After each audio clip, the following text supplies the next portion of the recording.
সাহিত্যে খেলা। প্রমোদ চৌধুরীর এই প্রবন্ধটি যদি বুঝতে চাও, একটু নামটার দিকে একটু লক্ষ্য করলেই প্রবন্ধের মূল ভাব যেটা, সেটা কিন্তু বোঝা যাবে।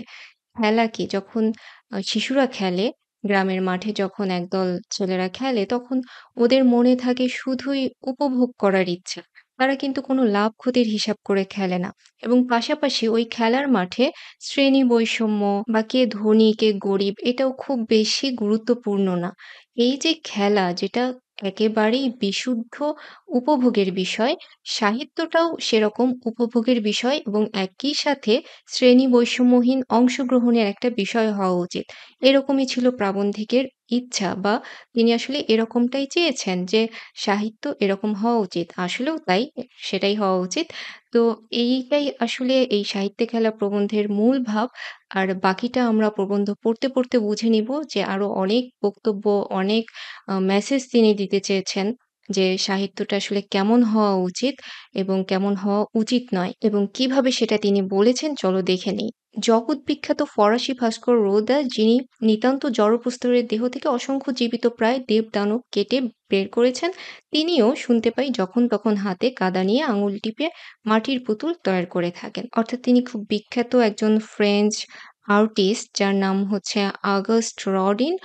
তার নাম উল্লেখ করে বলেছেন যে তিনি খুব বিখ্যাত কিছু শিল্প তৈরি করেছেন যেগুলোর জন্য তার এত বেশি নাম। এত বিখ্যাত হওয়ার পরেও তিনি কখনো, কখনো মাটির পুতুল তৈরি করেন। এটা তার একেবারেই শখের বিষয় এবং শুধু রডিনই নয়, পৃথিবীর যত বিখ্যাত শিল্পী আছে সবাই কিন্তু এই বিখ্যাত শিল্পগুলো ছাড়াও নিতান্ত আনন্দের জন্য কিছু না কিছু তৈরি করে থাকেন যেগুলো শুধু নিজেদের জন্য, মনের ইচ্ছা হয় বলে। তার মানে শিল্পীরা বিখ্যাত হলেই যে তারা ছোটখাটো জিনিস করেন না, বিষয়টা এমন না। তারা যেমন বড় জিনিসও করতে পারেন, ছোট জিনিসও করতে পারেন। এই কথাটাই তিনি পরের অংশে বলেছেন। যিনি গড়তে জানেন তিনি শিবও গড়তে পারেন, বাদরও গড়তে পারেন। অর্থাৎ ভালো কিছুও করতে পারেন, যেগুলো আমরা হয়তো তুচ্ছতার চোখে দেখি সেগুলোও কিন্তু তারা তৈরি করতে পারেন। এবং আমাদের সঙ্গে বড়, বড় শিল্পীদের তফাৎ এইটুকু যে তাদের হাতে এক করতে আর হয় না। অর্থাৎ তারা চাইলে পুতুলও করতে পারেন বা বড় একটা দেবতার মূর্তিরও আকার দিতে পারেন। সম্ভবত এই কারণে কলা রাজ্যের মহাপুরুষদের যা খুশি তাই করবার যে অধিকার আছে, ইতর শিল্পীদের সে অধিকার নেই। কলা রাজ্যের মহাপুরুষ হচ্ছে কলা মানে শিল্প এখানে আর্ট। কলা রাজ্যের মহাপুরুষ হচ্ছে তারা যারা অনেক বড় শিল্পী, অনেক বিখ্যাত আর্টিস্ট যারা আছেন। তো তাদের যে অধিকার আছে সেই অধিকার আমাদের মতো ইতর শ্রেণীর শিল্পী অর্থাৎ যারা একটু ছোটখাটো আর্টিস্ট বা মাত্র সাহিত্য রচনা শুরু করছে বা মাত্র শিল্প রচনা শুরু করছে বা কোনো কিছুতে অংশগ্রহণ করছে, তাদের একটু পার্থক্য হচ্ছে এইটা যে তাদের হাতে চাইলেই এক হতে আরেক হয় না বা তারা সবই নিখুঁতভাবে করতে পারেন, যেটা আমাদের পক্ষে সম্ভব হয় না। স্বর্গ হতে দেবতারা মধ্যে, মধ্যে ভূতলে অবতীর্ণ হওয়াতে কেউ আপত্তি করেন না। কিন্তু মর্ত্যবাসীদের পক্ষে রসাতলে গমন করাটা বিশেষ নিন্দনীয়। অর্থাৎ যারা স্বর্গে থাকেন, যারা দেবতা তারা কিন্তু চাইলেই মাটিতে নেমে আসতে পারেন। কিন্তু যারা মাটিতে থাকেন তারা কিন্তু ওই যে স্বর্গেও যেতে পারেন না। আবার এখানে রসাতল শব্দটা ব্যবহার করা হয়েছে। রসাতল হচ্ছে ধ্বংস বা জীবনের বিপরীত। তো আমরা যারা সাধারণ মানুষ তারা কোথাও যেতে পারি না। কিন্তু দেবতারা কিন্তু চাইলে মাটিতে নেমে আসতে পারে। অথচ এ কথা অস্বীকার করবার জো নেই যে যখন এই জগতে ১০ টা দিক আছে তখন সেই সব দিকেই গতায়াত করবার প্রবৃত্তিটি মানুষের পক্ষে স্বাভাবিক। মন উঁচুতেও উঠতে চায়, নিচুতেও নামতে চায়। অর্থাৎ এটা তিনি অস্বীকার করতে চান না বা অস্বীকার করার কোনো উপায়ও নেই যে প্রতিটা সাধারণ মানুষ সব দিকেই যেতে চায়। অর্থাৎ আমাদের একটা ইচ্ছা হয় যে একটু আগে যে তিনি বলেছেন যে তারা চাইলে একটা তুচ্ছ জিনিস বানাতে পারেন কিন্তু আমরা চাইলে একটা মহৎ জিনিস বানাতে পারি না। কিন্তু আমরা যেহেতু সাধারণ মানুষ এবং সাধারণ মানুষের ইচ্ছা হয় যে সব দিকেই যেতে, সবকিছুই ট্রাই করতে। তো এই জিনিসটাই তিনি বলেছেন যে মানুষের ভিতরে এই প্রবৃত্তিটা খুবই স্বাভাবিক যে সব দিকেই সে যেতে চায়। বরং সত্য কথা বলতে গেলে সাধারণ লোকের মন স্বভাবত যেখানে আছে তারই চারপাশে ঘুরে বেড়াতে চায়, উঠতেও চায় না, ডুবতেও চায় না। কিন্তু সাধারণ লোককে কি ধর্ম, কি নীতি, কি কাব্য সকল রাজ্যেই অহরহ ডানায় ভর দিয়ে থাকতেই পরামর্শ দেয়। একটু উঁচুতে না চললে আমরা দর্শক এবং শ্রোতৃমণ্ডলীর নয়ন মন আকর্ষণ করতে পারি নে। বেদিতে না বসলে আমাদের উপদেশ কেউ মানে না, রঙ্গমঞ্চে না চললে আমাদের অভিনয় কেউ দেখে না। অর্থাৎ আমরা সবদিকে যেতে চাই এবং এর মধ্যে কেউ, কেউ আমাদের পরামর্শ দেয় যে একটু উঁচুতে উঠতে। কারণ কি? আমরা মনে করি যে উঁচুতে না উঠলে কেউ আমাদের কথা শুনবে না এবং মানুষের মনে একটা আকাঙ্ক্ষা থাকে যে আমার কথা সবাই শুনবে, আমি একটু বিখ্যাত হব, সবাই আমার কথা জানবে। এই কারণে মানুষ চেষ্টা করে যে একটু উঁচুতে উঠতে। এখন কিভাবে তিনি এই উঁচুতে ওঠার কথাটা বলেছেন? যে আমরা হয়তো সাধারণ মানুষ এবং আমাদের যে দৈনন্দিন জীবনের ছোটখাটো বিষয় আমাদের হয়তো সেগুলো নিয়েই থাকার কথা ছিল। কিন্তু মানুষ চায় যে সে খুব গুরুত্বপূর্ণ কিছু নিয়ে কথা বলবে। যাতে তাকে গুরুত্বপূর্ণ মানুষ মনে হয় এবং তার কথাটা সবাই শোনে এবং এর ফলে কি হয়, অনেকের পক্ষে নিজের আয়ত্তের বহির্ভূত উচ্চস্থানে উঠবার চেষ্টাটাই মহাপতনের কারণ হয়। অর্থাৎ মানুষ যে উঁচুতে উঠতে চায় সেটা অনেক সময় তার আসলে পতনের কারণ হয়। সে ব্যর্থ হয় তার এই অপচেষ্টার ফলে। এসব কথা বলবার অর্থ এই যে কষ্টকর হলেও আমাদের পক্ষে অবশ্য মহাজনদের পথ অনুসরণ করাই কর্তব্য।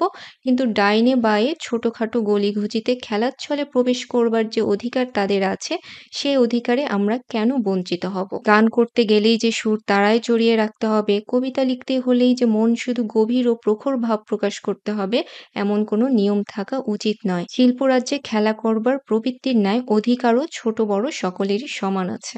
অর্থাৎ তিনি বলতে চাচ্ছেন, এই যে আমরা সাধারণ মানুষ কখনো, কখনো হয়তোবা উঁচু বিষয় নিয়ে বা গুরুত্বপূর্ণ বিষয় নিয়ে কথা বলতে গেলে আমাদের পতনের আশঙ্কা থাকতে পারে। অর্থাৎ ভালো কিছু করতে চাইলেও হয়তোবা খারাপ হয়ে যেতে পারে বা আমরা ব্যর্থ হতে পারি। কিন্তু তারপরও আমরা কেন এটা করব না? অধিকার তো আমাদের সবারই আছে।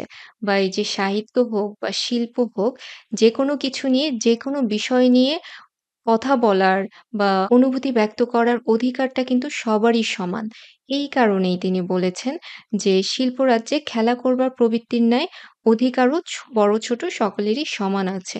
অর্থাৎ খেলায় যেমন সকলের সমান অধিকার, খেলা তো কোনো জাত, শ্রেণী এইসব দেখে হয় না। তেমন করে সাহিত্যটাও হচ্ছে একটা খেলার মতো বিশুদ্ধ আনন্দের জায়গা, অংশগ্রহণের জায়গা যেখানে সবারই সমান অধিকার আছে। এমনকি এ কথা বললেও অত্যুক্তি হয় না যে পৃথিবীতে একমাত্র খেলার ময়দানে ব্রাহ্মণসূত্রের প্রভেদ নেই। রাজার ছেলের সঙ্গে দরিদ্রের ছেলেরও খেলায় যোগ দেবার অধিকার আছে। আমরা যদি একবার সাহস করে কেবলমাত্র খেলা করবার জন্য সাহিত্য জগতে প্রবেশ করি, তাহলে নির্বিবাদে সে জগতের রাজা-রাজড়ার দলে মিশে যাব। কোনরূপ উচ্চ আশা নিয়ে সেক্ষেত্রে উপস্থিত হলেই নিম্ন শ্রেণীতে পড়ে যেতে হবে। অর্থাৎ তিনি বলতে চেয়েছেন যে, একটু আগে যেটা বলেছেন যে, সবারই অধিকার আছে সবকিছু নিয়ে কথা বলার বা সাহিত্য রচনা করার বা শিল্পে প্রকাশ করার। তো এই যে অধিকারটা, সেটা কিন্তু একেবারেই নিষ্কলুষ হতে হবে। কোনো রকম উচ্চ আশা নিয়ে যদি কেউ যায় যে আমি বিখ্যাত হব বা আমি প্রচুর অর্থ উপার্জন করব, এগুলো হচ্ছে উচ্চ আশা। কোনো ধরনের উচ্চ আশা নিয়ে সে যদি অংশগ্রহণ করে, সাহিত্য হোক, শিল্প হোক, তাহলে কিন্তু সেটা সর্বনাশ হয়ে যাবে। অর্থাৎ সে তখন আর ওই নিছক আনন্দও পাবে না, বিখ্যাতও হবে না, অর্থও উপার্জন করতে পারবে না, কোনো কিছুই হবে না। বরং সমালোচনার মুখে পড়তে হবে। এটা শুনে আমার মনে পড়ল যে বঙ্কিমচন্দ্রের একটা প্রবন্ধ আছে 'বাংলার নব্য লেখকদিগের প্রতি নিবেদন'। সেখানেও কিন্তু একই ধরনের কথা তিনি বলেছেন। অর্থাৎ সাহিত্যের আচরণটা কেমন হওয়া উচিত, সাহিত্যিকের উদ্দেশ্যটা কেমন হওয়া উচিত, এই বিষয়টা মোটামুটি সেইম এবং বড় যারা সাহিত্যিক আছেন সবাই একই বিষয়ে কথা বলতে চেয়েছেন যে উচ্চ আশা নিয়ে সেটা অর্থ হোক বা খ্যাতি হোক এগুলো নিয়ে কিন্তু সাহিত্য রচনা করা ঠিক নয়। লেখকেরাও অবশ্য দর্শের কাছে হাততালির প্রত্যাশা রাখেন, বাহবা না পেলে মনঃক্ষুণ্ণ হন। কেননা তারাই হচ্ছেন যথার্থ সামাজিক জীব। বাদবাকি সকলে কেবলমাত্র পারিবারিক। বিশ্বমানবের মনের সঙ্গে নিত্য নতুন সম্বন্ধ পাতানোই হচ্ছে কবি মনের নিত্য নৈমিত্তিক কর্ম। অর্থাৎ লেখকদের মধ্যে এই প্রত্যাশাটা থেকেই যায় যে সবাই একটু প্রশংসা করবে। অর্থাৎ একটু আগেই যেটা তিনি বলেছেন যে খ্যাতির জন্য সাহিত্য রচনা করা ঠিক না। কিন্তু এটা আসলে সকল লেখক বা কবি যেই হোক না কেন, তার মনের ভিতরে একটু আকাঙ্ক্ষা থেকে যায় যে মানুষ অন্তত প্রশংসা করবে। এবং এই প্রশংসা পাওয়ার জন্য কবিরা অনেক সময় জনমানুষের সাথে সংযোগ স্থাপন করতে চান। সেটাই বলেছেন যে কবি মনের নিত্য নৈমিত্তিক কর্ম হচ্ছে বিশ্ব মানবের সঙ্গে নিত্য নতুন সম্বন্ধ পাতানো। এমনকি কবির আপন মনের গোপন কথাটিও গীতিকবিতাতে রঙ্গভূমির স্বগতোক্তি স্বরূপেই উচ্চারিত হয়, যাতে করে সেই মর্মকথা হাজার লোকের কানের ভিতর দিয়ে মরমে প্রবেশ করতে পারে। কিন্তু উচ্চমঞ্চে আরোহণ করে উচ্চস্বরে উচ্চবাচ্য না করলে যে জনসাধারণের নয়ন মন আকর্ষণ করা যায় না, এমন কোনো কথা নেই।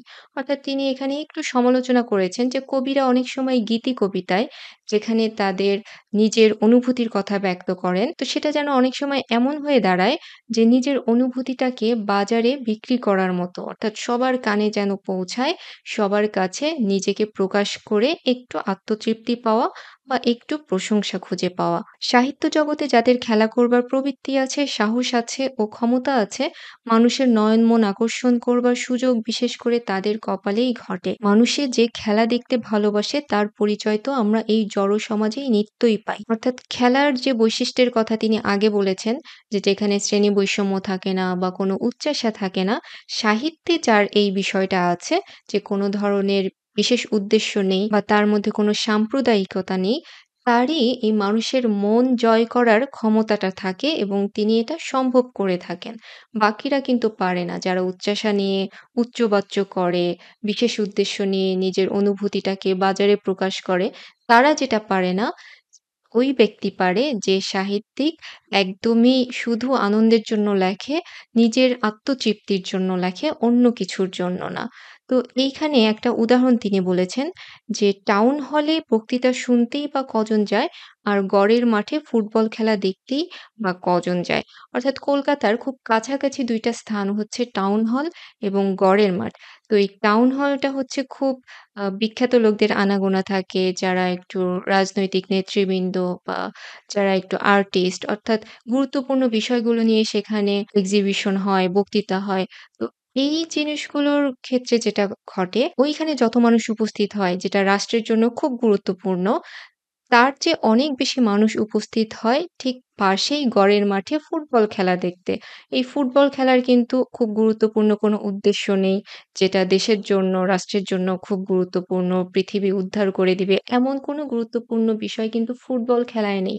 অথচ মানুষ ওই জায়গাটাতেই বেশি যায়।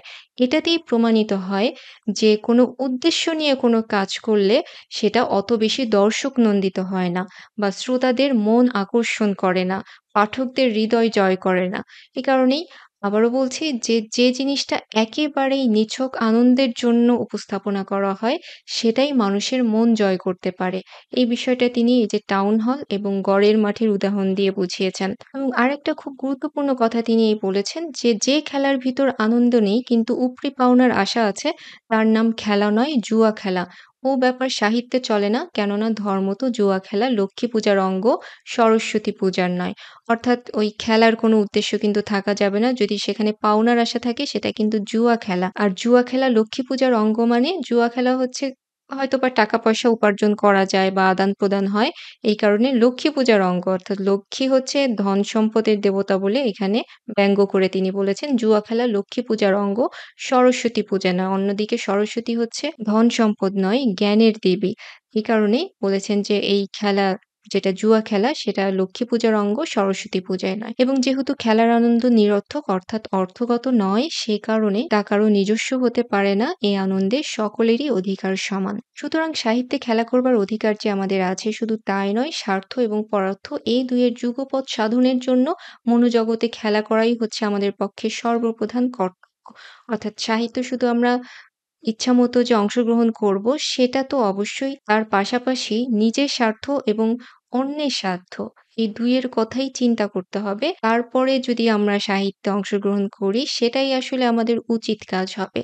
যে লেখক সাহিত্যে ক্ষেত্রে ফলের চাষ করতে ব্রতী হন, যিনি কোনরূপ কার্য উদ্ধারের অভিপ্রায়ে লেখনী ধারণ করেন, তিনি গীতের মর্মও বোঝেন না, গীতার ধর্মও বোঝেন না। অর্থাৎ যিনি ফলের চাষ করতে ব্রতী হয়েছেন, অর্থাৎ সাহিত্যের ফল কি? অর্থ বা খ্যাতি, এই ২ টার কোনো কিছু বা অন্য কোনো কিছু উদ্দেশ্য নিয়ে যিনি সাহিত্যে ব্রতী হয়েছেন বা বই লিখবেন বলে ঠিক করেছেন, কবিতা লিখবেন বলে ঠিক করেছেন, তিনি আসলে কোনো কিছুই বোঝেন না। কেননা খেলা হচ্ছে জীবজগতে একমাত্র নিষ্কাম কর্ম, অতএব মোক্ষ লাভের একমাত্র উপায়। অর্থাৎ খেলার সাথে যেরকম কোনো লাভ ক্ষতির সম্পর্ক নেই, এই সাহিত্যটাও সেরকম হওয়া উচিত। স্বয়ং ভগবান বলেছেন, যদিচ তার কোনোই অভাব নেই, তবু তিনি এই বিশ্ব সৃজন করেছেন, অর্থাৎ সৃষ্টি তার লীলা মাত্র। কবির সৃষ্টিও এই বিশ্ব সৃষ্টির অনুরূপ। সে সৃজনের মূলে কোনো অভাব দূর করবার অভিপ্রায় নেই। সে সৃষ্টির মূল অন্তরাত্মার স্ফূর্তি এবং তার ফুল আনন্দ। এক কথায় সাহিত্য সৃষ্টি জীবাত্মার লীলা মাত্র এবং সে লীলা বিশ্বলীলার অন্তর্ভূত, কেননা জীবাত্মা পরমাত্মার অঙ্গ এবং অংশ। একটা কথা নিশ্চয়ই তোমরা অনেক শুনেছ যে ঈশ্বরের লীলা খেলা। অর্থাৎ পৃথিবী যখন তৈরি হয়েছে সেটার কোনো বিশেষ উদ্দেশ্য ছিল না। ভগবান বলেছে যে এটা তার লীলা বা আনন্দের জন্য তার ইচ্ছা হয়েছে তিনি পৃথিবী তৈরি করেছেন। তো এই যে ঈশ্বরের লীলা খেলার সাথে তিনি তুলনা করেছেন যে সাহিত্যটাও কবির লীলা খেলা হওয়া উচিত। সেটার বিশেষ কোনো উদ্দেশ্য থাকা উচিত নয়। একই বিষয় কিন্তু তিনি বলে যাচ্ছেন বিভিন্ন উপমা বা বিভিন্ন কিছুর সাথে তুলনা করে একই বিষয় বোঝাতে চাচ্ছেন যে সাহিত্যের সাথে কোনো উদ্দেশ্য জড়িত থাকা উচিত নয় এবং সাহিত্য সৃষ্টিকে তিনি বলেছেন কবির লীলা মাত্র। আর কবিকে এখানে বা সাহিত্যিককে এখানে তিনি বলেছেন জীবাত্মা আর পরমাত্মা হচ্ছে ঈশ্বর। যেহেতু জীবাত্মা পরমাত্মারই অংশ, কাজেই ওই যে পরমাত্মার লীলা যেরকম একদম নিছক আনন্দের জন্য কোনো উদ্দেশ্যপ্রণোদিত নয়, সেরকম জীবাত্মার লীলাও সাহিত্য হওয়া উচিত অথবা খেলাধুলা বা শিল্প রচনা যেটাই হোক, সেটা একেবারেই নিছক তার আনন্দের জন্য হওয়া উচিত। সাহিত্যের উদ্দেশ্য সকলকে আনন্দ দেওয়া, কারো মনোরঞ্জন করা নয়। এই দুইয়ের ভিতর যে আকাশ-পাতাল প্রভেদ আছে, সেইটি ভুলে গেলেই লেখকেরা নিজে খেলা না করে পরের জন্য খেলনা তৈরি করতে বসেন। খুব চমৎকার একটা উপমা তিনি দিয়েছেন যে সাহিত্যের উদ্দেশ্য হচ্ছে সবাইকে আনন্দ দেওয়া, অসাম্প্রদায়িকভাবে সকলের জন্য সাহিত্য রচনা করা। নির্দিষ্ট কোনো ব্যক্তি বা গোষ্ঠীকে খুশি করার জন্য যদি কিছু লেখা হয়, সেটা কিন্তু মোটেও সাহিত্য হবে না। অর্থাৎ মানুষ অনেক সময় করে অনেক কবি সাহিত্যিকরা যে নির্দিষ্ট একটা ব্যক্তির প্রশংসা করে একটা কবিতা লিখে ফেলল বা নির্দিষ্ট একটা গোষ্ঠীর প্রশংসা করে একটা উপন্যাস লিখে ফেলল। এইগুলো হচ্ছে কারো মনোরঞ্জন করা, এটা কিন্তু সাহিত্যের উদ্দেশ্য হওয়া উচিত নয়। এবং এই ২ এর ভিতরে যে সবার কথা চিন্তা করে লেখা আর নির্দিষ্ট একটা ব্যক্তির কথা চিন্তা করে লেখা, এই ২ এর ভিতরে অনেক বেশি পার্থক্য। এই পার্থক্যটা যদি কেউ ভুলে যায় তাহলে যেটা হবে যে লেখকেরা নিজে খেলা না করে পরের জন্য খেলনা তৈরি করতে বসেন। অর্থাৎ সেটা আর তখন তার সাহিত্য বা তার খেলা থাকবে না। সেটা অন্যের জন্য ওই যে, যে ব্যক্তিকে খুশি করার জন্য লিখেছেন তার জন্য খেলনা হয়ে যাবে। এটা কোনো সাহিত্য হবে না। সমাজের মনোরঞ্জন করতে গেলে সাহিত্য যে স্বধর্মচ্যুত হয়ে পড়ে তার প্রমাণ বাংলাদেশে আজ দুর্লভ নয়। কাব্যের ঝুমঝুমি, বিজ্ঞানের চুষিকাঠি, দর্শনের বেলুন, রাজনীতির রাঙালাঠি, ইতিহাসের ন্যাকড়ার পুতুল, নীতির টিনের ভিপু এবং ধর্মের জয়ঢাক, এই সব জিনিসে সাহিত্যের বাজার ছেয়ে গেছে। অর্থাৎ মানুষ প্রায়ই চায় যে সমাজের অনেক কিছু নিয়ে সে মানুষের মনোরঞ্জন করবে বা মানুষ যাতে পছন্দ করে এরকম লেখা লিখবে। এবং এই লেখা লিখতে গিয়ে সাহিত্যিকরা যেটা করে যে বিজ্ঞানের চুষিকাঠি, দর্শনের বেলুন অর্থাৎ সবকিছু নিয়েই তিনি লিখতে চান। খানিকটা দর্শন নিয়ে লিখতে চান, রাজনীতি নিয়ে লিখতে চান, ইতিহাস নিয়ে লিখতে চান এবং এইসব কিছু লিখতে গিয়ে আসলে তিনি মানুষকে খুশি করার চেষ্টা করেন, ওই নির্দিষ্ট গোষ্ঠীকে খুশি করার চেষ্টা করেন এবং এইসব জিনিসেই এখন বাজার ছেয়ে গেছে। সাহিত্যরা যে খেলনা পেয়ে পাঠকের মনস্তুষ্টি হতে পারে কিন্তু তা গড়ে লেখকের মনস্তুষ্টি হতে পারে না। কারণ পাঠক সমাজ যে খেলনা আজ আদর করে কাল সেটিকে ভেঙে ফেলে। সে প্রাচ্যই হোক আর পাশ্চাত্যই হোক, কাশিরই হোক আর জার্মানিরই হোক, দুদিন ধরে তা কারও মনোরঞ্জন করতে পারে না। অর্থাৎ এ ধরনের লেখার কথা যে তিনি বলছেন যে কোনো সাহিত্যিক একটা নির্দিষ্ট গোষ্ঠীর মানুষকে খুশি করার জন্য লিখে থাকেন। তো সেটা যদি হয়েও থাকে যে তিনি কিছু মানুষকে খুশি করতে পেরেছেন, কিন্তু শেষ পর্যন্ত নিজের খুশিটা কিন্তু থাকে না। অর্থাৎ তার মধ্যে আত্মতৃপ্তিটা তৈরি হয় না। এই কারণে বলেছেন যে পাঠকের মনস্তুষ্টি সম্ভব কিন্তু লেখকের আর কিন্তু শেষ পর্যন্ত ওই যে তৃপ্তিটা সেটা হয় না এবং পাঠক যে খুশি হবে সেটাও খুব একটা আস্থার জায়গা নয়। কেননা পাঠক আজকে যেটা পছন্দ করে কালকে সেটা নাও পছন্দ করতে পারে। তোমরা এটা এখনকার সময়ে যে ভাইরাল হচ্ছে বিষয়গুলো সেটার সাথে মেলাতে পারো খুব সহজেই। যে মানুষ যখন একটা বিষয়কে খুব বেশি পছন্দ করছে, ভাইরাল করে দিচ্ছে, পরের দিনই দেখবে যে আরেক দল এসে সেটার সমালোচনা করছে বা মানুষের পছন্দটা খুব বেশি আপ ডাউন করে বা আজকে যেটা ভালো লাগে কালকে আর ভালো লাগে না। কাজেই এই যে মানুষকে খুশি করার জন্য যে একজন সাহিত্যিক কিছু একটা লিখবে সেটার স্থায়িত্ব কিন্তু খুবই কম এবং দিন শেষে তার এই লেখাটা একেবারে আবর্জনায় পরিণত হয়। এরপরে তিনি বলেছেন তাহলে কি সাহিত্যের উদ্দেশ্য লোককে শিক্ষা দেওয়া? যে ঠিক আছে সাহিত্য টাকার জন্য করা যাবে না, খ্যাতির জন্য করা যাবে না, কোনো উচ্চাশা নিয়ে করা যাবে না। তাহলে কি মানুষকে শিক্ষা দেওয়ার জন্য সাহিত্য রচনা করতে হবে? সেটাও কিন্তু ঠিক না। কারণ সাহিত্য হচ্ছে আত্মার অবতার লীলা। কিন্তু এই যে এই সত্যটা সেটা শিক্ষকেরা স্বীকার করতে প্রস্তুত নন। সুতরাং শিক্ষা ও সাহিত্যের ধর্মকর্ম যে এক নয়, এই সত্যটি একটু স্পষ্ট করে দেখিয়ে দেওয়া আবশ্যক। তিনি প্রমাণ করতে চাচ্ছেন যে শিক্ষা আর সাহিত্য ২ টা বিষয় আলাদা। অর্থাৎ শিক্ষকেরা যে সাহিত্য নিয়ে শিক্ষা দিতে চান, সেই বিষয়টা আসলে কতটা অপ্রাসঙ্গিক সেটা তিনি এখানে দেখাতে চাচ্ছেন। প্রথমত শিক্ষা হচ্ছে সেই বস্তু যা লোকে নিতান্ত অনিচ্ছা সত্ত্বেও গলাধঃকরণ করতে বাধ্য হয়। অপরপক্ষে কাব্যরস লোকে শুধু স্বেচ্ছায় নয়, সানন্দে পান করে, কেননা শাস্ত্রমতে সে রস অমৃত। অর্থাৎ সাহিত্য এবং শিক্ষার সাথে পার্থক্যটা কোথায়? শিক্ষা হচ্ছে মানুষ অনিচ্ছায় করে, অর্থাৎ একটা সার্টিফিকেট অর্জন করতে হবে জীবনের জন্য, জীবিকার প্রয়োজনে, সেই কারণে মানুষ শিক্ষা গ্রহণ করে। কিন্তু সাহিত্যটা জোর করে পড়ানোর বিষয় না। সাহিত্যটা হচ্ছে মানুষ মনের আনন্দের জন্য পড়বে। কোনো ধরনের ডিগ্রি বা সার্টিফিকেট অর্জনের জন্য সাহিত্যটা কেউ পড়ে না বা পড়া উচিত নয়। এবং আরো একটা কারণ আছে, শিক্ষার উদ্দেশ্য হচ্ছে মানুষের মনকে বিশ্বের খবর জানানো। অর্থাৎ শিক্ষার উদ্দেশ্য মহৎ, এটা নিয়ে কোনো সন্দেহ নেই যে শিক্ষিত না হলে বিশ্বের খবর বা অনেক বড়, বড় সত্য আমরা জানতে পারব না। কিন্তু সাহিত্যের উদ্দেশ্য মানুষের মনকে জাগানো। অর্থাৎ সাহিত্যটা হচ্ছে আমাদের কোনো খবর দিতে বাধ্য নয়, আমাদের মনটাকে জাগিয়ে তুলবে। কাব্য যে সংবাদপত্র নয়, এ কথা সকলেই জানেন। তৃতীয়ত, অপরের মনের অভাব পূর্ণ করবার উদ্দেশ্যেই শিক্ষকের হস্তে শিক্ষা জন্মলাভ করেছে। কিন্তু কবির নিজের মনের পরিপূর্ণতা হতেই সাহিত্যের উৎপত্তি। অর্থাৎ শিক্ষকের কাজটা হচ্ছে অন্যের মনের অভাবটা পূরণ করার জন্য। অর্থাৎ যারা শিক্ষিত হতে আসে, যারা স্কুল কলেজে লেখাপড়া করতে আসে, তাদের যে শিক্ষার অভাব বা মনের অভাব সেটা পূরণ করা হচ্ছে শিক্ষকের কাজ। কিন্তু কবির কাজ নিজের মনের অভাব পূরণ করা।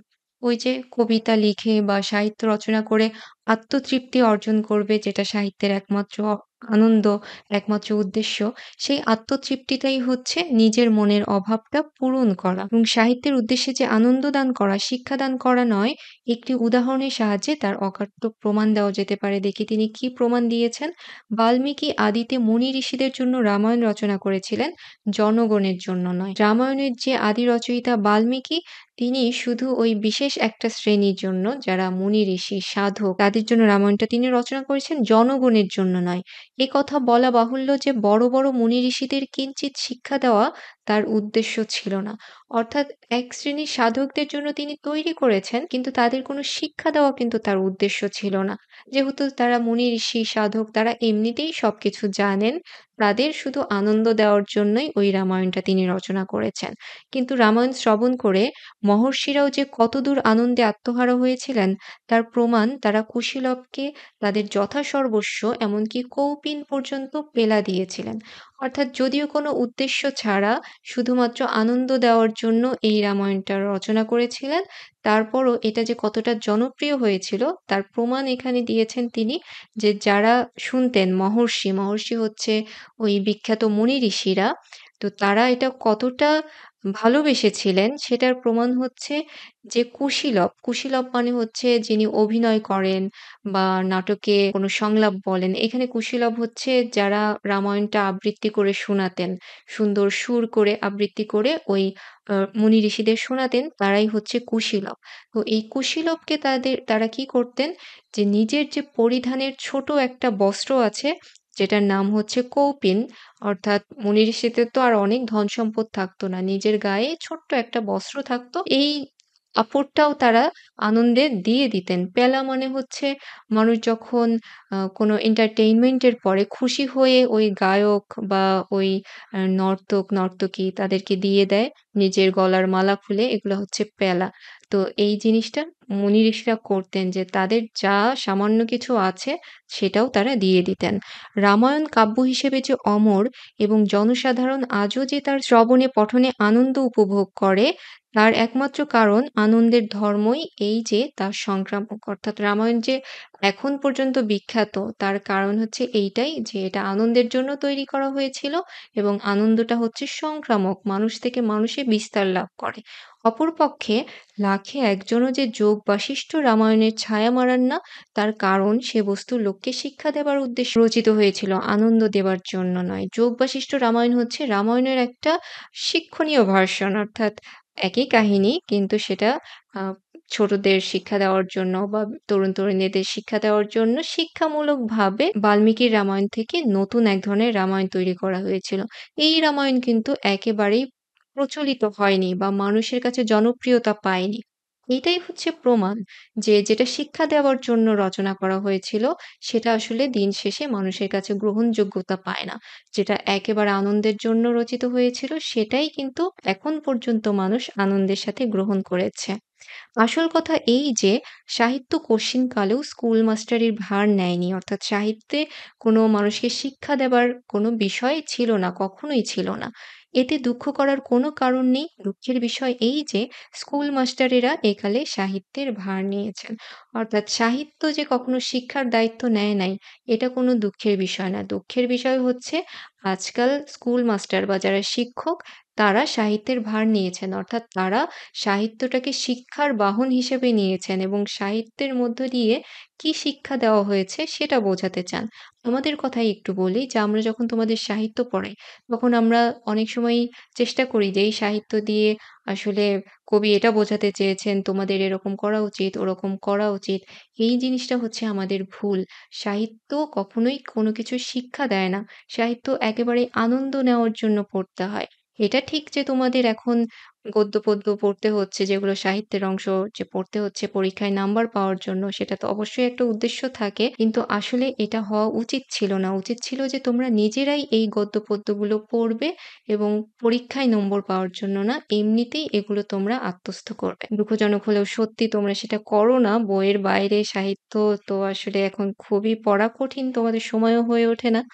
কাব্যরস নামক অমৃতে যে আমাদের অরুচি জন্মেছে, তার জন্য দায়ী এ যুগের স্কুল এবং তার মাস্টার। অর্থাৎ এই যে শিক্ষা ব্যবস্থা, এটা কিন্তু অনেকাংশে দায়ী। প্রমোদ চৌধুরী মনে করেছেন যে সাহিত্যে যে মানুষ ভয় পায় বা কঠিন মনে করে, এর এর জন্য দায়ী হচ্ছে শিক্ষা ব্যবস্থা।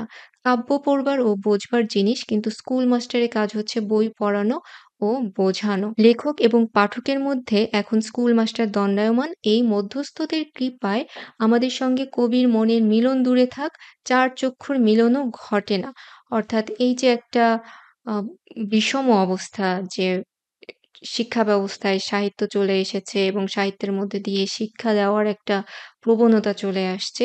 এই জিনিসটা আসলে আমাদের সাহিত্যের সাথে এক হতে দিচ্ছে না। স্কুল ঘরে আমরা কাব্যের রূপ দেখতে পাইনে, শুধু তার গুণ শুনি। টীকা ভাষ্যের প্রসাদে আমরা কাব্য সম্বন্ধে সকল নিগূঢ় তথ্য জানি, কিন্তু সে যে কি বস্তু তা চিনি নে। অর্থাৎ স্কুলে বা কলেজে আমরা প্রচুর সাহিত্যের উপাদান পড়ি এবং অনেক বড়, বড় কথাও শুনি, গুণ শুনি। কিন্তু শেষ পর্যন্ত সাহিত্য যে কী, সেই বস্তুটা কিন্তু আমরা চিনি না। আমাদের শিক্ষকদের প্রসাদে আমাদের এই জ্ঞান লাভ হয়েছে যে পাথুরে কয়লা হীরার সবর্ণ না হলেও সগোত্র, অপরপক্ষে হীরক ও কাচ যমজ হলেও সহোদর নয়।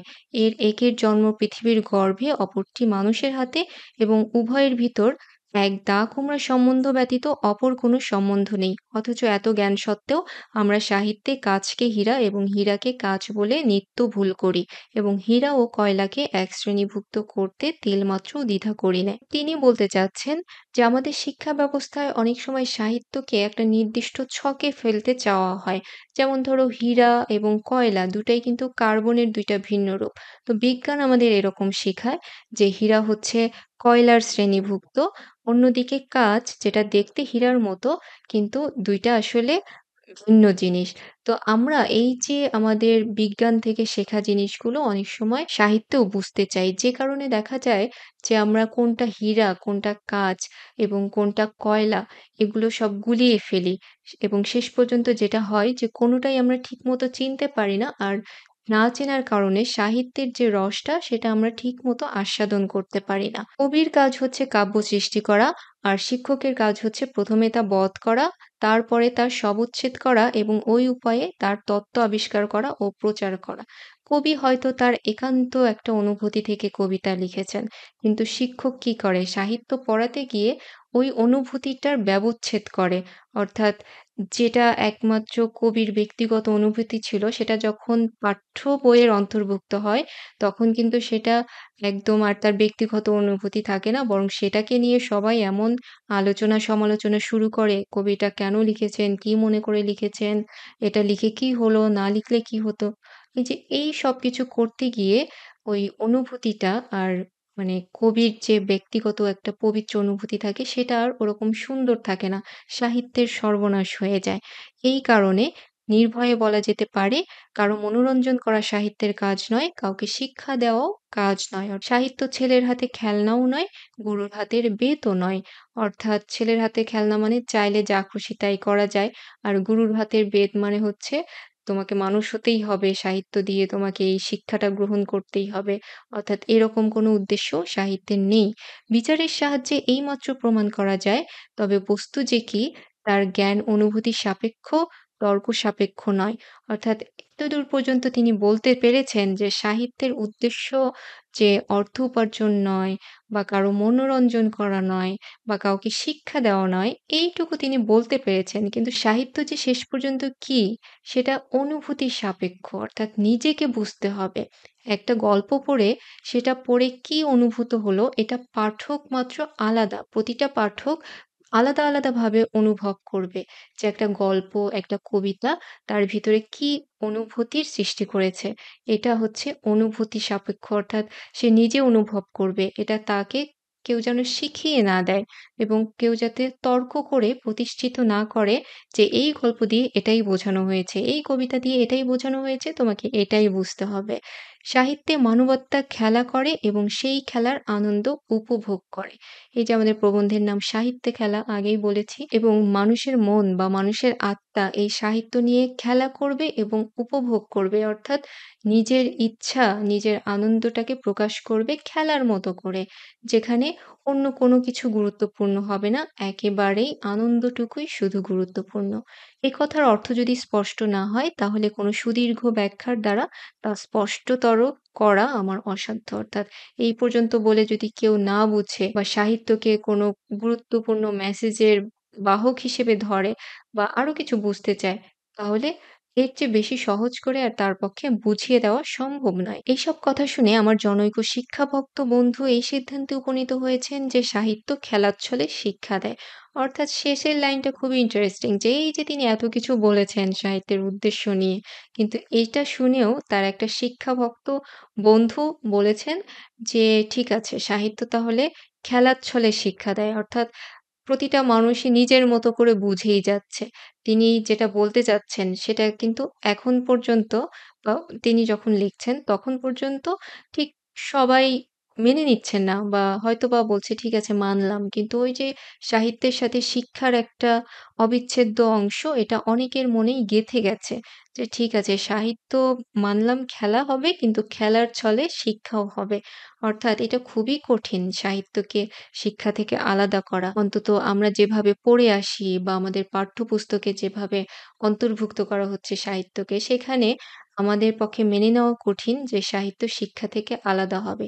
এই জিনিসটাই তিনি শেষ লাইনে বলেছেন যে এত কিছু শোনার পরেও তার এক বন্ধু যিনি শিক্ষাভক্ত তিনি এই কথা বলেছেন যে সাহিত্যের উদ্দেশ্য হচ্ছে খেলার ছলে শিক্ষা দেয়। প্রবন্ধটা একটু বড় এবং বোরিং মনে হতে পারে কিন্তু মূল ভাব কিন্তু খুবই ছোট। একই বিষয় তিনি বারবার বলেছেন এবং সংক্ষেপে যদি মূল ভাবটা আবারও বলতে চাই তাহলে প্রমোদ চৌধুরী ১ম দিকে বলেছেন যে সাহিত্য এমন একটা বিষয় যেখানে সবারই সমান অধিকার থাকবে। সেখানে কোনো সাম্প্রদায়িকতা নেই এবং একইভাবে যিনি লিখবেন তিনিও যেন সাম্প্রদায়িকতা পরিহার করে লেখেন এবং এই সাম্প্রদায়িকতার সাথে তাকে আরো পরিহার করতে হবে কোনো ধরনের উচ্চাশা।